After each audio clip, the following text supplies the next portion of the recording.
หาตอนที่10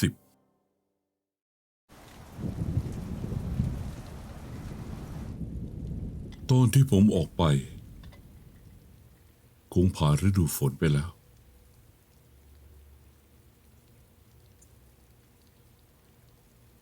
คุณไม่จ้างทนายตั้งใจจะเดินออกไปเองเหรอในการประชุมผมแก้ต่างเองได้ แก้ต่างเองเหรอคุณถูกขังอยู่ที่นี่จะแก้ต่างยังไงล่ะผมถูกขังอยู่ที่นี่ไม่รู้เรื่องข้างนอกเลยแต่มีคนหนึ่งนำข้อมูลจากข้างนอกมาให้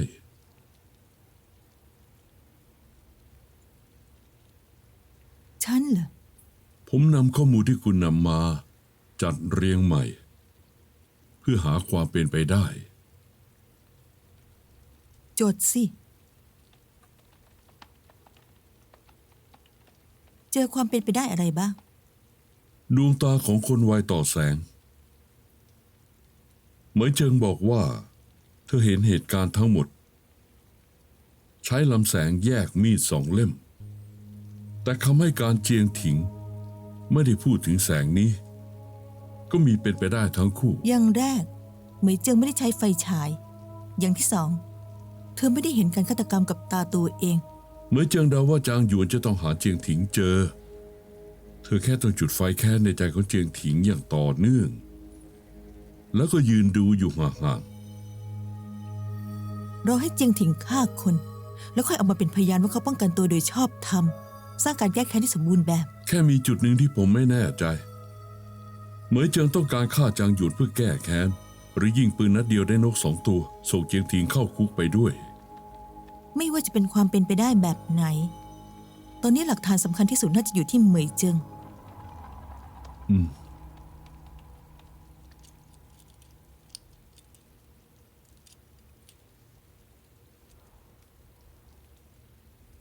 ใส่กุญแจมือแล้วเจ็บเหรอก่อนหน้านี้ไม่เคยมีโอกาสได้ดูกุญแจมืออย่างละเอียดแบบนี้ตรงกลางมีห่วงเหล็ก3 อันเชื่อมต่อกับวงกุญแจมือทั้ง2 ข้างขังคนไว้ที่นี่ถ้าบอกว่าปลาย2 ข้างของกุญแจมือคือหลี่มู่เฟิงกับเจียงถิงงั้นห่วงเหล็กตรงกลางที่เชื่อมพวกเขาไว้ก็คือเหมยเจิง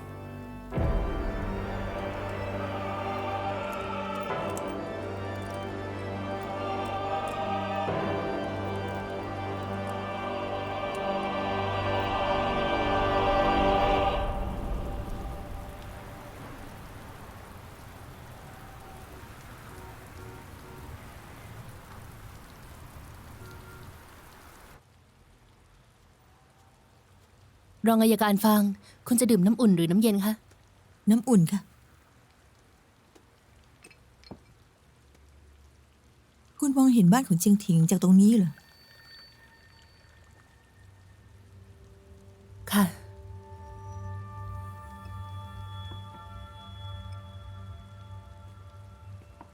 ขอบคุณค่ะ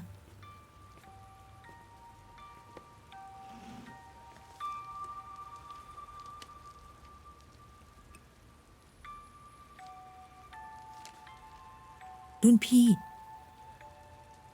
ดูเหมือนทุกครั้งที่คุณเห็นฉันคุณจะประหม่ามากเลยนะ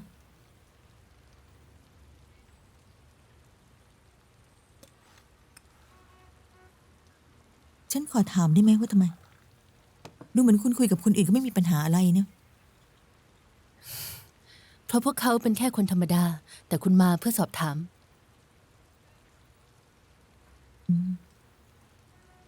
แล้วคุณคุยกับหลีมู่เฟิงยังไงกับเจียงถิงล่ะแล้วก็ต้นหงซาน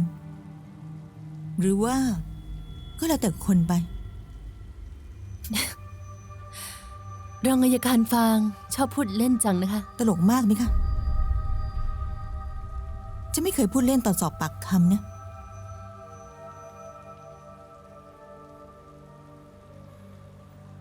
จริงๆแล้วก่อนที่คุณจะรับคดีนี้ฉันก็เคยติดต่อกับอัยการมาบ้างรู้ค่ะหัวหน้าต้วนแต่ตอนนี้เขาเป็นผู้ตั้งสงสัยดังนั้นฉันต้องการให้คุณอธิบายความสัมพันธ์ของคุณกับเจียงถิงอีกครั้งค่ะได้ค่ะ ฉันกับเขาเป็นศิษย์เก่าโรงเรียนเดียวกัน ฉันก็เหมือนกัน ฉันเป็นเพื่อนร่วมห้องของเขาด้วย แต่ฉันไม่เคยไปทำอาหารที่บ้านเขาเนี่ย ฉันก็ไม่เคย ไม่เคยจริงเหรอคะ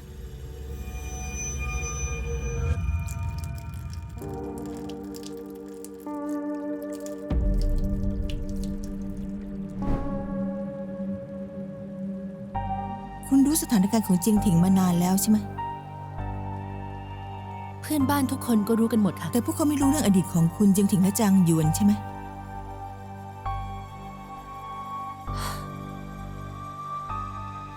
ทำไมคะ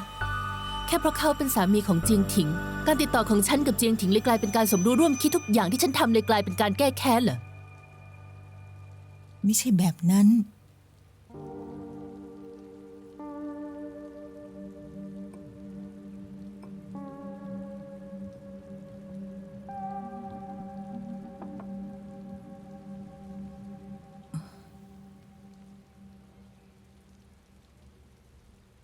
รุ่นพี่คะ ฉันรู้ค่ะ 14 ปีนี้ คุณคงลำบากมากใช่ไหม ถึงเวลาแล้ว ที่จะโผล่ขึ้นมาจากใต้น้ำหายใจให้เต็มปอด และมองตัวเองบ้างแล้วค่ะ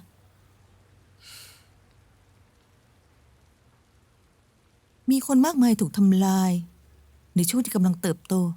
เพราะฉันเองก็เคยผ่านมันมา ฉันเลยเข้าใจว่าทำไมคุณถึงไม่ก้าวต่อไป ไม่ยอมปล่อยวางอดีต หมดหวังในชีวิต เหมือนในโลกนี้มีแค่2 วิธีที่จะช่วยพวกเราได้ วิธีแรกคือเอาสิ่งที่สูญเสียไปกลับคืนมา ฉันแค่อยากพูดความจริงเท่านั้น วิธีที่2คือการทำลายสิ่งที่เราเกลียด เป็นความรู้สึกแบบนี้ใช่ไหม ฉันก็เคยปีนออกมาจากโคลนตมเหมือนกัน ดังนั้น ฉันอยากบอกคุณว่า จะมีความเป็นไปได้แบบที่3ไหม คุณเคยคิดไหม พวกเรามีชีวิตแค่ครั้งเดียว จะถูกอดีตยึดไว้ตลอดไปไม่ได้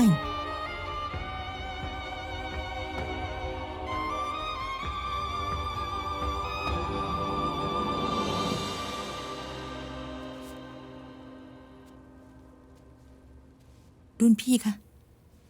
สิ่งที่คุณพยายามจะเอาคืนมาตอนนี้มันอันตรายมากนะจะไม่สามารถปล่อยไปได้ สิ่งที่คุณต้องการปกปิด เป็นสิ่งที่ฉันถนัดในการขุด ขอให้คุณเชื่อฉันด้วยสิ่งที่ฉันพูดกับคุณไม่ใช่การคาดเดาลอยๆฉันจะถามคุณอีกครั้ง คุณร่วมมือกับเจียงถิงใช่ไหม ทำอาหารให้ฉันเต็มโต๊ะ แต่เธอจะกลับก่อนเหรอ ลูกหลับแล้วเหรอ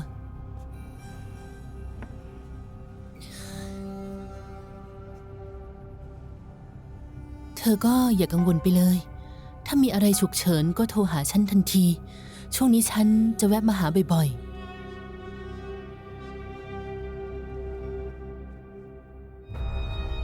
เอางี้ดีไหม ฉันจะติดกล้องไว้ฝั่งตรงข้าม ตั้งบันทึกไว้ตลอดเวลา ถึงตอนนั้นเราจะได้มีหลักฐาน ถ้าเข้ามาแล้วลงมือจริงๆ เราก็ส่งวิดีโอไปให้ตำรวจ เธอฟ้องเขา เขาไม่อยากหย่าก็ต้องหย่า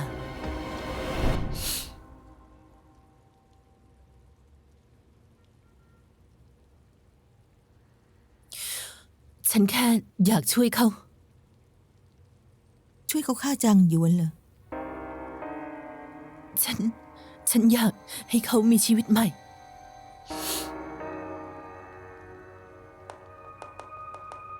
ดังนั้นทั้งหมดนี้เป็นแผนของคุณใช่ไหม ฉันไม่รู้ว่าจะกลายเป็นแบบนี้ ฉันแค่อยากช่วยให้เขาหลุดพ้น แล้วคุณคิดว่าเรื่องคุณเป็นยังไง หรือว่าแผนของคุณควรเป็นยังไงล่ะ พวกเราเดาถูก ว่าสักวันจางหยวนจะต้องมา แต่เขามาเร็วกว่าที่คิดไว้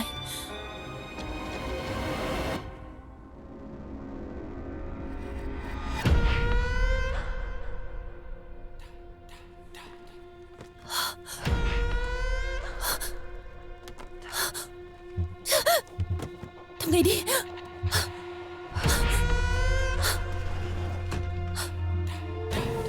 จางหยวนไม่เพียงมาเร็วกว่ากำหนด แต่ยังทำร้ายเจียงถิงด้วย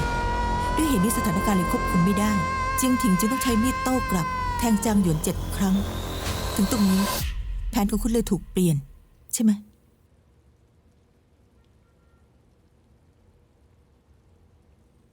พวกเราไม่มีแผน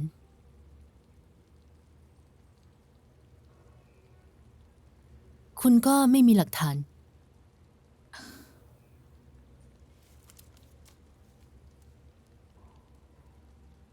รุ่นพี่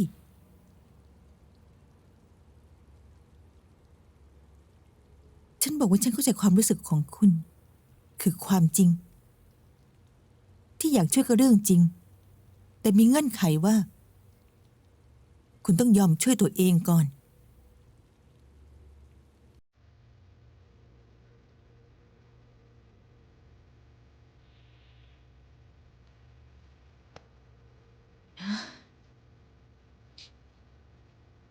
กับเจียงผิงคุณก็ถือว่าตอบแทนความชั่วด้วยความดี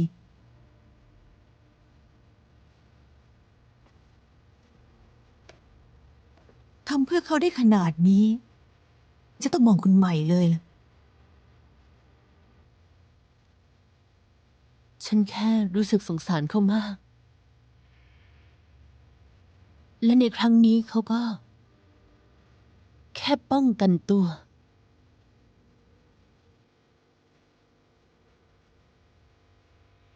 หลักฐานเลยตอนนี้เอาหลักฐานของคุณให้ฉันได้แล้วใช่ไหม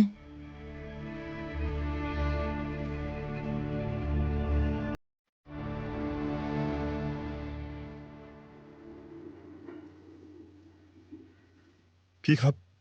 ในเมื่อมีวิดีโอแล้วทำไมเหมยเจิงไม่เอาออกมาตั้งแต่แรก ถ้านายถ่ายวิดีโอได้เบลอขนาดนี้ นายจะส่งมันไหม อืม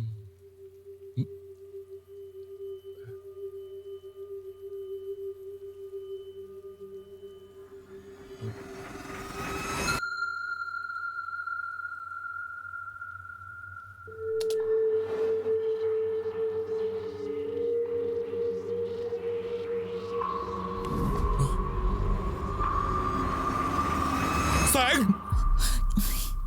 นาย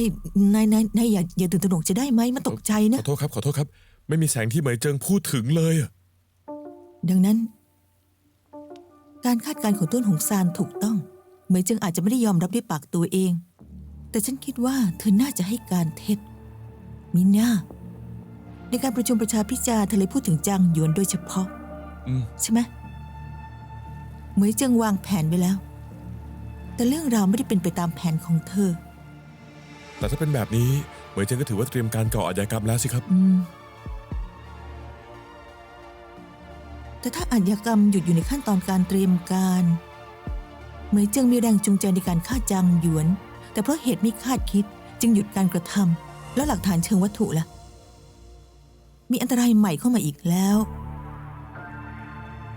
แล้วควรจะตัดสินจริงถึงยังไง อันตรายที่เกิดขึ้นจริง ซึ่งไม่ได้อยู่ในแผนจะตัดสินการกระทำของจริงถึงยังไง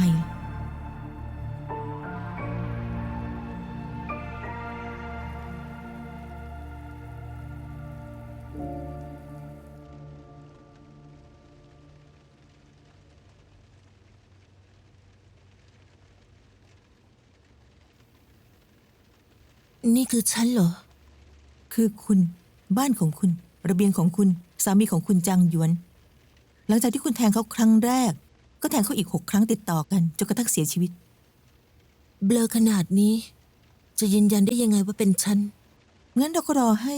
แผนกเทคนิคซ่อมภาพแล้วกัน อ๋อ ยังซ่อมได้อีกเหรอ ถ้าซ่อมเสร็จแล้ว คุณดูให้ชัด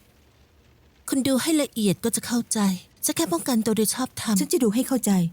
เป็นการป้องกันตัวโดยชอบธรรมไหม คุณไม่ใช่คนตัดสินหรือจะอิงจากข้อเท็จจริงเท่านั้น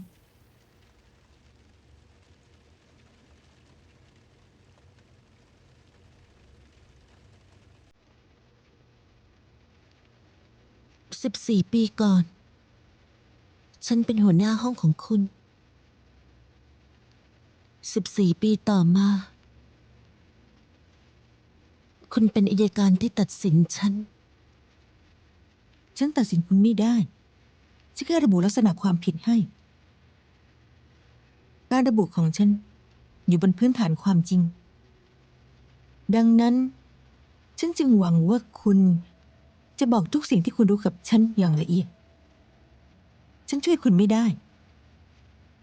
มีแต่ตัวคุณเองเท่านั้นที่ช่วยคุณได้ จะพูดชัดเจนพอไหม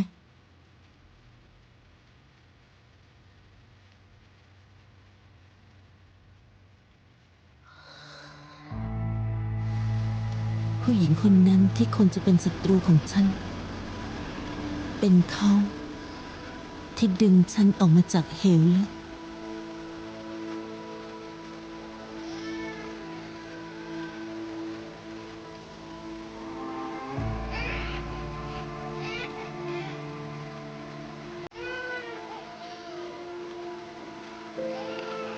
แยกถนนหวนหูตะวันตกตัดถนนเฉียนหู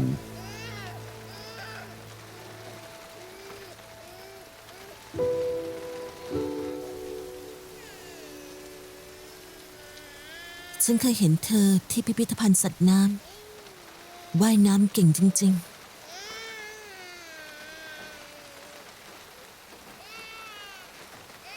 ฉันได้ทำงานที่นั่นก็เพราะเธอ ๆ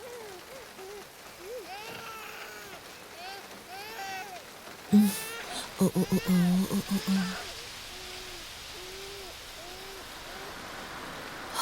เธอไม่ควรอุ้มเด็กแบบนี้ เธอคลุมเขาแบบนี้ เขาจะหายใจไม่ออกนะ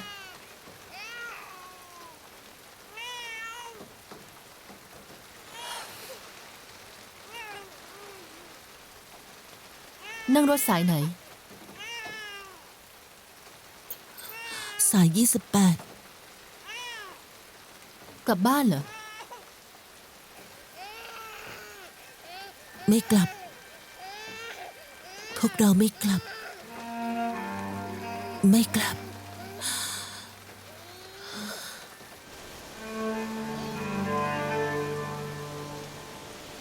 เธอดูนี่ นี่ฉันซื้อมาให้เธอ เอาไว้ในบ้านจะได้มีชีวิตชีวาขึ้นบ้าง ปลาตัวนี้เรียกว่าปลากระดี่นางฟ้า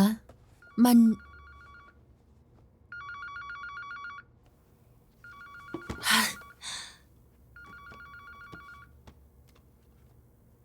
ฮัลโหล สวัสดีค่ะ เจียงถิง เธอกล้าได้ยังไงฮะกล้าพาลูกหนีไปด้วยเหรอฉันจะบอกให้นะฉันจะตามหาเธอให้เจอ อย่าเลยเลิกคิดได้เลย ฉันฉีกใบหย่าทิ้งแล้ว เธอเป็นบ้า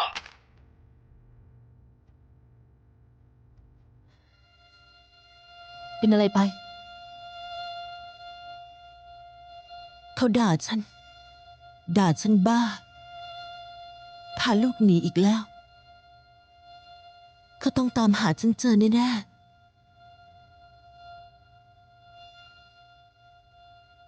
เขาฉีกใบหย่าทิ้งแล้ว เขาไม่ยอมหย่ากับฉัน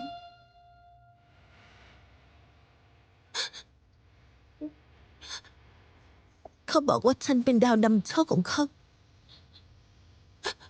เขาไม่มีทางปล่อยฉันไปแน่ จะทำอะไรจริงถิง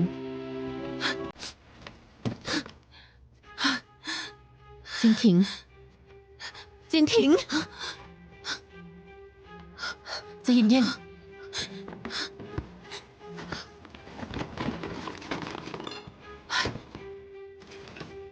เธอจะทำอะไรอ่ะ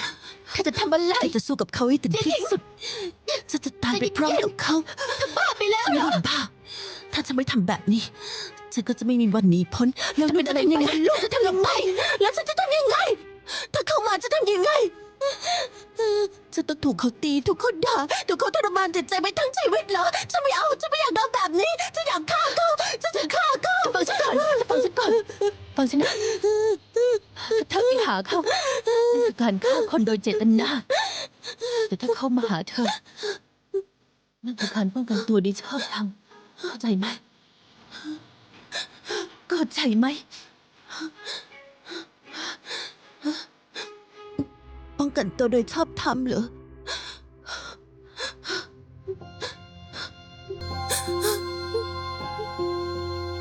ฉันนึกว่า ชีวิตฉันจะเป็นแบบนี้ตลอดไป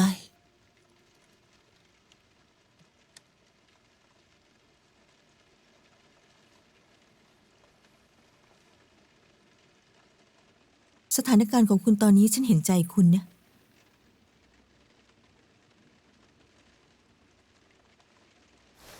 หลักฐานวิดีโอไม่ชัดเจนพอไม่สามารถระบุได้อย่างแน่ชัด เอาแบบนี้แล้วกัน หาบุคคลที่3ที่ไม่เกี่ยวข้องกับคดีเพื่อเขาดูวิดีโอทีละเฟรมและบันทึกไว้ รองอัยการฟางคะ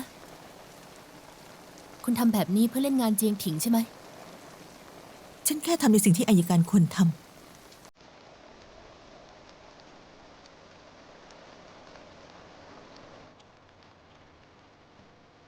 ลำบากไม่ใช่ไม่ใช่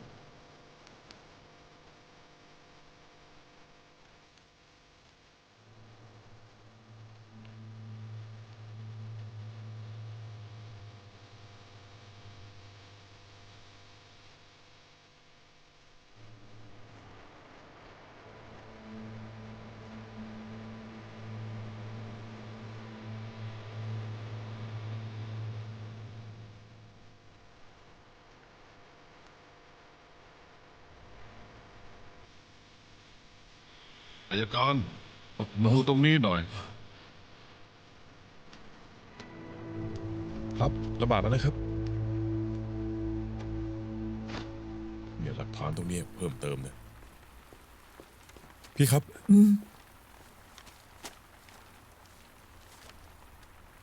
แจ้งทุกคนให้มาประชุมร่วมกัน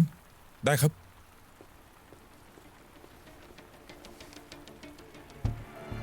1. การวิเคราะห์ภาพวิดีโอ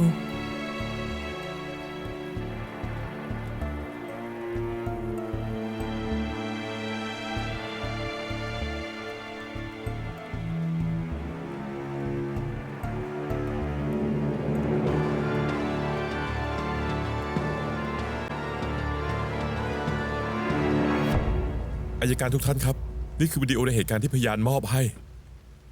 เกี่ยวกับคดีเจียงถิงฆ่าสามี ฉันบอกว่าทุกท่านจะแสดงความคิดเห็นของตัวเอง คืนนั้นจางหยวนบุกเข้าบ้านเจียงถิง เขาพกมีดมาด้วย เจียงถิงเผชิญกับภัยคุกคามครั้งใหญ่ ฉันยืนยันว่าเป็นการป้องกันตัวโดยชอบธรรม การป้องกันตัวโดยชอบธรรมต้องดูความฉุกเฉินของการละเมิดที่ผิดกฎหมาย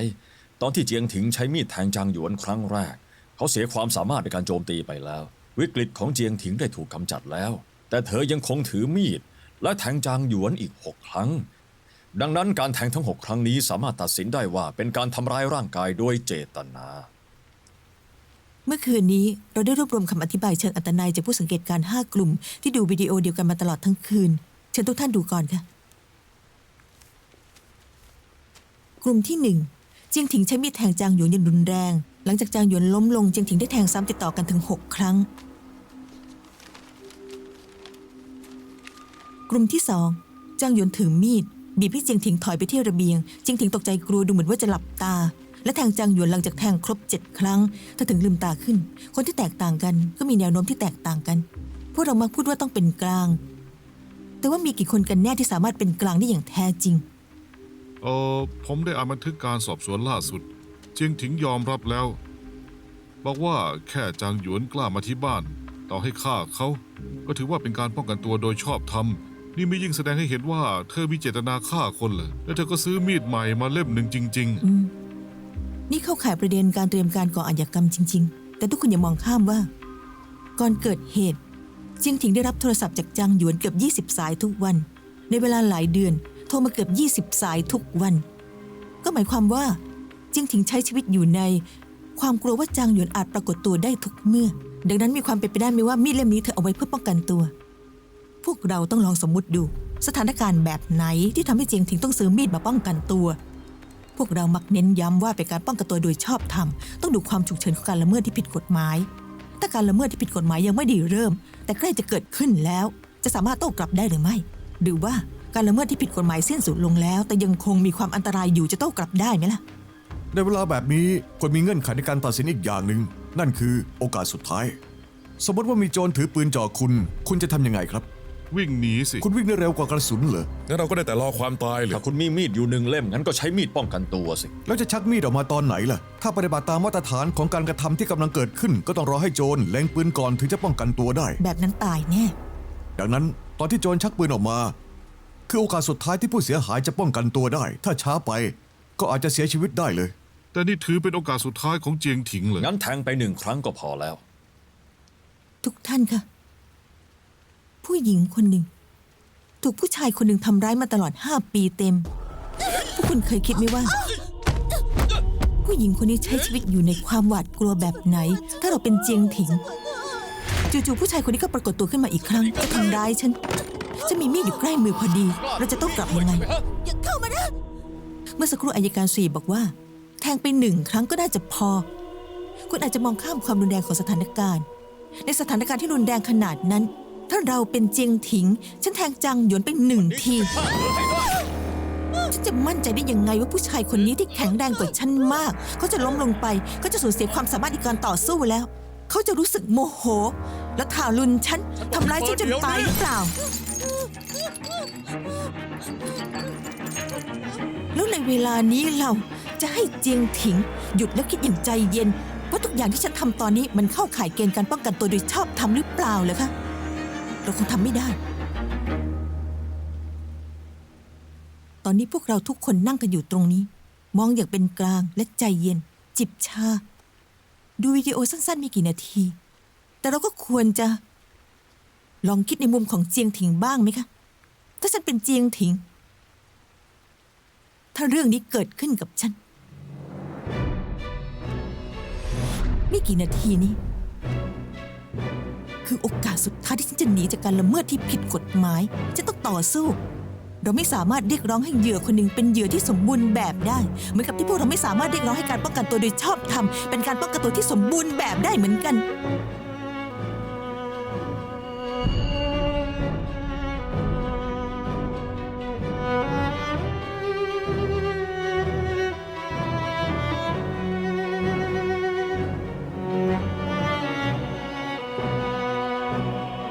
ฉันอยากเตือนทุกท่านมาก ในฐานะผู้ที่ทำงานอัยการ เราเผชิญกับอาชญากรรมหลากหลายรูปแบบจะสนใจแต่ตัวบทกฎหมาย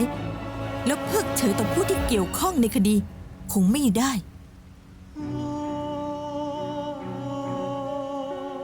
เพราะว่า สิ่งที่เราทำไม่ใช่แค่คดี แต่เป็นชีวิตของคนอื่น เพราะว่า กฎหมาย จะยอมถอยให้ผู้ที่ผิดกฎหมายไม่ได้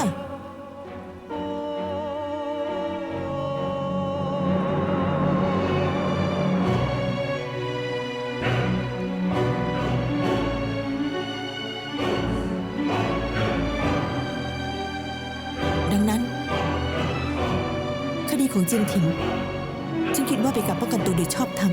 จึงไม่ควรยื่นฟ้องค่ะ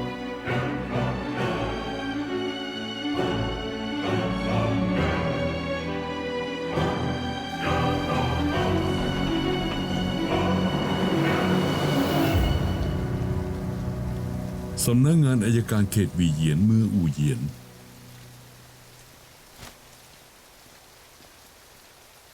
ทนายเหลย พวกคุณลำบากแล้วนะคะ 2 วันนี้เธอไม่พูดอะไรเลยสักคำอาจจะเพราะกดดันมากเกินไป คุณต้องดูแลเธอมากหน่อยนะคะ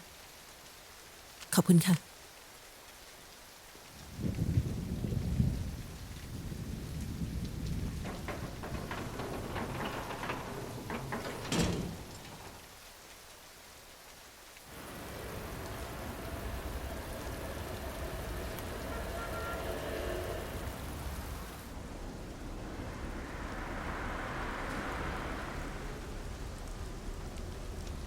พวกเราคงได้ยินเรื่องราวที่สหายท่านนี้เล่าให้ฟังทำให้เราเข้าใจว่า ผู้หญิงทุกคนควรมีความถนัดในการปกป้องตัวเอง เหมือนกับเมื่อไม่นานมานี้คดีนางเจียงฆ่าสามีที่เกิดขึ้นในเมืองของเรา นั่นก็เป็นตัวอย่างหนึ่ง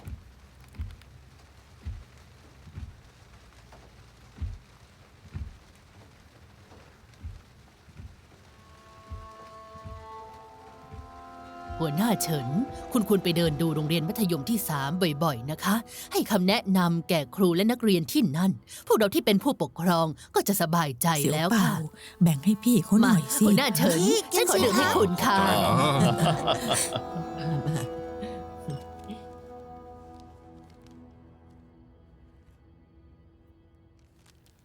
น้องชายพี่ไม่กินแล้ว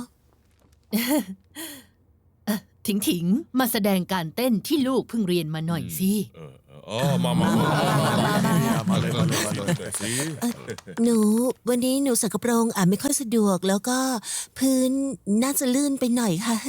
มีอะไรไม่สะดวกกัน เร็วเข้า เร็วสิ เปลี่ยนซะ แม่คะ เสื้อก็ไม่ต้องใส่หรอก พูดมากจริงถอดออกซะ นั่นหัวหน้าเฉินจากสำนักงานเขตพื้นที่การศึกษาอย่าทำฉันขายหน้านะ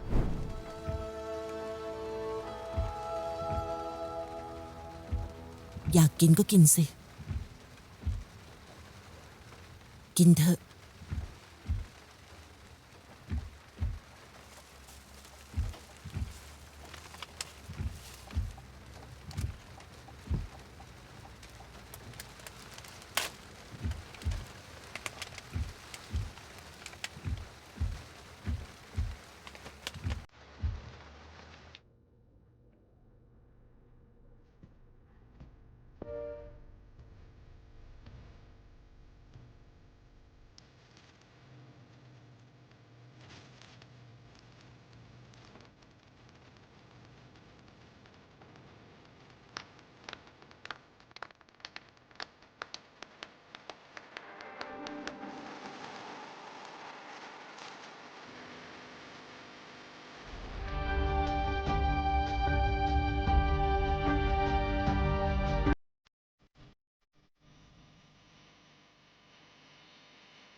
เปิดแอร์ ได้ค่ะ เปิดแอร์ให้คุณแล้วและปรับอุณหภูมิให้เหมาะสมที่สุด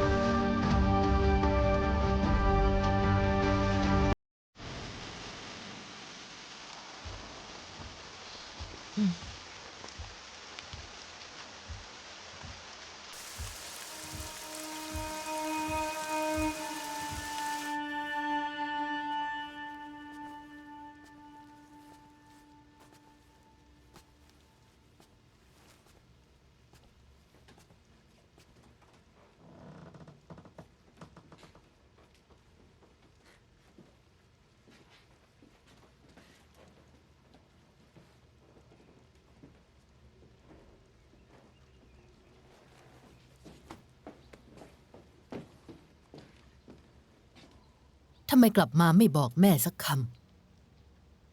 แม่มาได้ยังไงคะ ำ คนที่สำนักอัยการบอกแม่ว่าวันนี้แกจะออกมา แม่เลยมาเก็บกวาดบ้านให้แก แล้วก็เสื้อผ้าสกปรกของแก แม่เอาไปซักแห้งให้หมดแล้ว รองเท้ารกๆพวกนั้นแม่ก็ทิ้งไปหลายคู่แล้ว ช่วงนี้แกอยู่ที่นี่ ก็อย่าเพิ่มของรกๆเข้ามาอีกล่ะ รอให้คนข้างนอกเลิกพูดถึงเรื่องนี้ แกค่อยย้ายกลับไปบ้าน หนูไม่กลับค่ะ แม่ไม่ต้องกังวล หนูจะไม่กลับไปอีกแล้ว แกหมายความว่าอย่างไงฮะ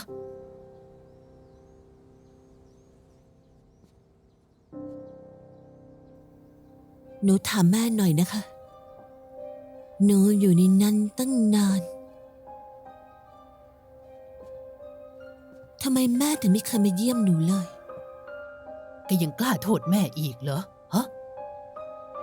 แม่มุ่งมั่นมาทั้งชีวิต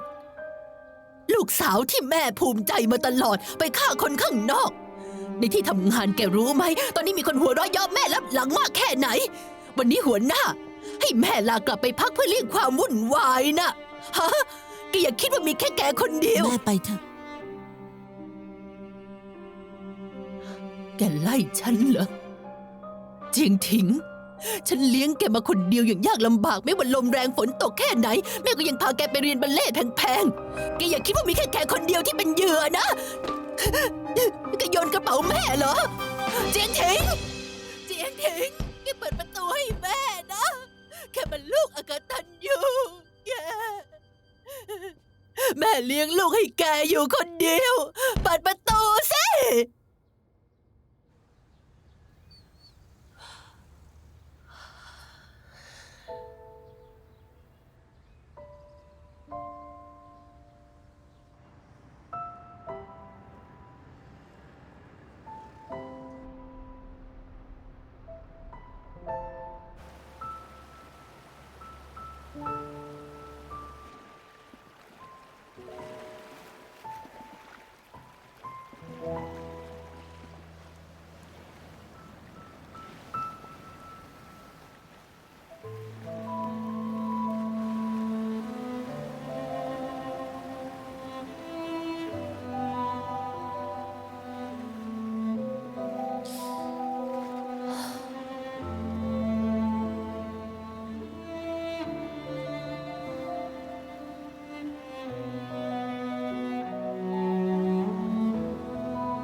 ในที่สุดก็ออกมาแล้ว ออกมาแล้ว แต่ก็เหมือนไม่ได้ออกมา ฉันติดค้างคำพูดหนึ่งกับเธอมาตลอด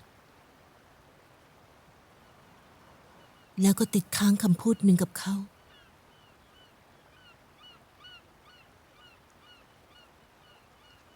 ขอโทษ ขอโทษ ขอโทษ ขอโทษ ขอโทษ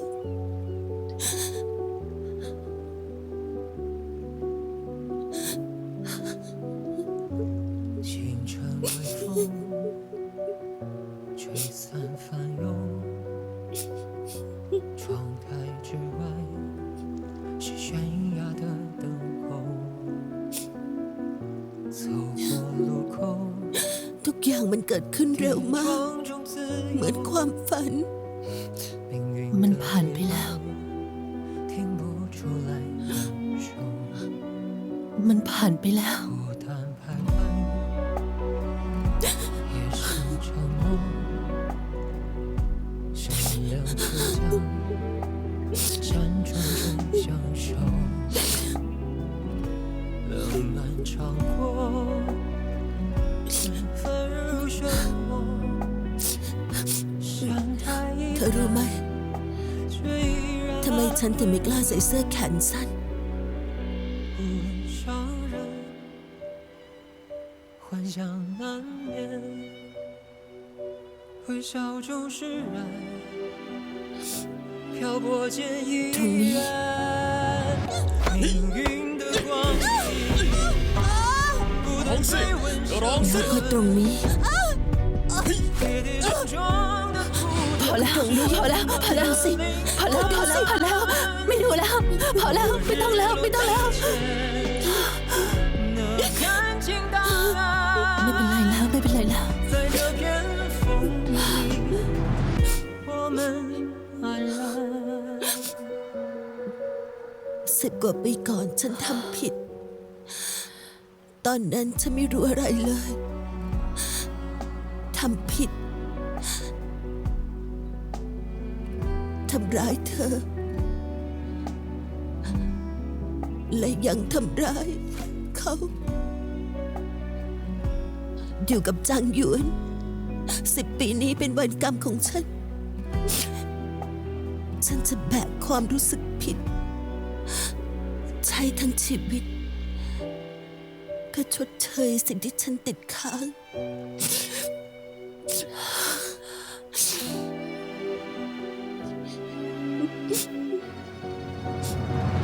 ขอโทษนะ ขอโทษนะ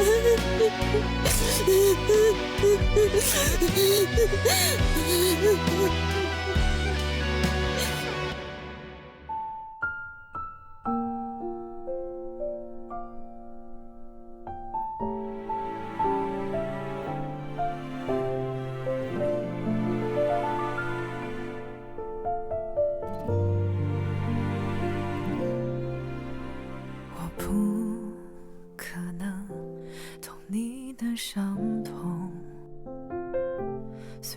知道如何安慰，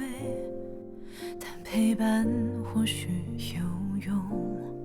只愿此刻风和世界能带走你的迷雾，我依然在你左右，像星光守着夜空。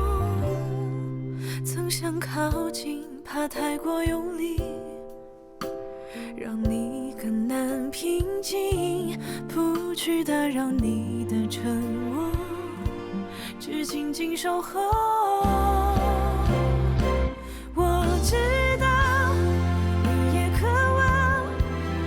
平凡安稳的以后，命运蓝色闪亮依旧，你的微笑依然，我相信你会找到属于你的路口，无论黑夜有多漫长，我都在你左右，陪你到永远。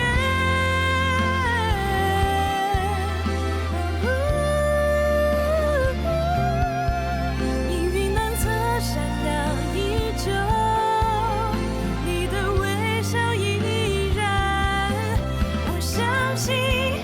你会找